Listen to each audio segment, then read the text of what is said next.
Jusqu'au 5 juin prochain se tient la Semaine européenne du développement durable. Plusieurs actions sont menées dans nos régions pour sensibiliser tout un chacun à des gestes plus responsables. Des commerçants et la communauté de communes de Nuits-Saint-Georges travaillent en ce sens. Explication tout de suite avec Delphine Perrin. Bonjour. Bonjour. Alors, on entend donc souvent parler de développement durable. Là, c'est la semaine qui va commencer. Quelle est la démarche que vous avez initiée auprès des commerçants de Nuits-Saint-Georges ?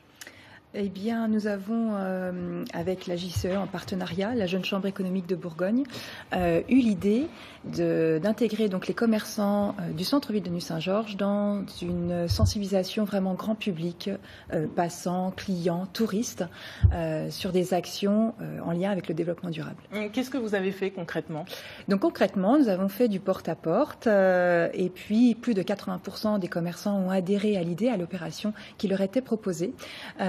Puisque nous demandions simplement des renseignements sur leur métier, sur leurs pratiques, sur leurs services, sur les produits qu'ils vendaient. Et puis, c'était à nous de détecter ce qui pouvait être mis en avant et en valeur en lien avec le développement durable. Donc, concrètement, nous leur proposons un bel affichage, soit sur les produits des circuits courts, soit sur la fabrication française des produits qu'ils peuvent vendre, sur des pratiques comme l'éco-conduite, etc. Est-ce que c'est quelque chose, en fait, vous êtes venu avec une idée, un dossier clé en main, j'allais dire, ou vous avez vraiment adapté à la demande du commerçant que vous aviez en face de vous ? Alors, nous avons vraiment été à l'écoute des commerçants. Ce sont les mieux placés pour parler de leur commerce, pour parler de leurs services, pour parler des produits qu'ils vendent. Donc, nous avons vraiment fait quelque chose de très, très personnalisé et unique à chaque commerçant. C'est-à-dire que pour un même secteur d'activité, comme la restauration, nous avons fait 3 ou 4 actions différentes. Et quelles sont ces actions, par exemple ? Alors, sur un restaurant, nous avons parlé du gaspillage alimentaire et de la réutilisation du pain dur en cuisine, par exemple. Sur un autre restaurant, il a souhaité plutôt mettre l'accent sur le grammage des viandes, qui peut être différent suivant les plats et être adapté en fonction de notre appétit, en tout cas de l'appétit du client. Un autre restaurant a souhaité faire la promotion du gourmet bag, c'est-à-dire repartir avec le plat qui est resté à manger. Et ce n'est pas la restauration, ce n'est pas le seul secteur d'activité dans lequel les commerçants ont répondu présents. Absolument, toute la palette des commerçants qu'on peut trouver en centre-ville. Le boulanger a mis en avant son sac à pain qui est réutilisable. La mercerie a proposé une initiation gratuite à la couture pour la durée de vie prolongée des vêtements.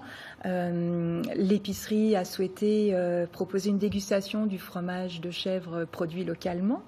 Donc c'est vrai que tout un panel de commerçants a vraiment souhaité... Et même les pharmaciens, on a vu certaines affiches à l'écran.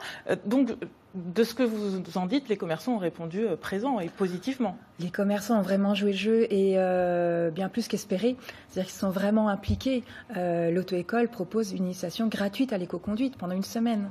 Nous n'en demandions pas tant. Donc c'est vraiment une grande sensibilité que chaque commerçant a et a vraiment souhaité mettre à disposition de ses clients. Et justement, ces clients, avez-vous des retours ? Alors pas encore, puisque l'opération démarre samedi et dure pendant une semaine, donc jusqu'au 5 juin, du 30 mai au 5 juin. Donc nous allons faire un bilan effectivement de cette opération-là. Est-ce que du coup, c'est bon, ça dure normalement jusqu'au 5 juin, mais ces actions, est-ce qu'elles peuvent être pérennisées dans le temps ? Alors, elles peuvent être pérennisées en fonction du commerce, effectivement, de son souhait, de sa sensibilité. L'idée, c'est vraiment de faire une action vraiment très très visible pendant la semaine européenne du développement durable et de s'appuyer sur cette action connue de manière européenne. Combien de commerçants participent à cette action ? Eh bien, il y a environ 28 commerçants. Oui, donc c'est contre combien que vous êtes allé voir ?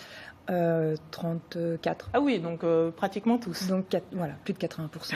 Merci d'être venu donc nous présenter cette initiative et je rappelle que la semaine du développement durable, c'est jusqu'au 5 juin et pour avoir d'autres informations, vous pouvez vous rendre sur notre site internet. Autre illustration d'une action en faveur du développement durable qui a eu lieu il y a un mois en Franche-Comté. Plusieurs jeunes d'une association d'insertion rendent propres les abords des gares, une première dans la région. 5 sites ont ainsi été nettoyés sur l'axe Dijon-Valorbe. C'est la SNCF qui a fait appel à eux.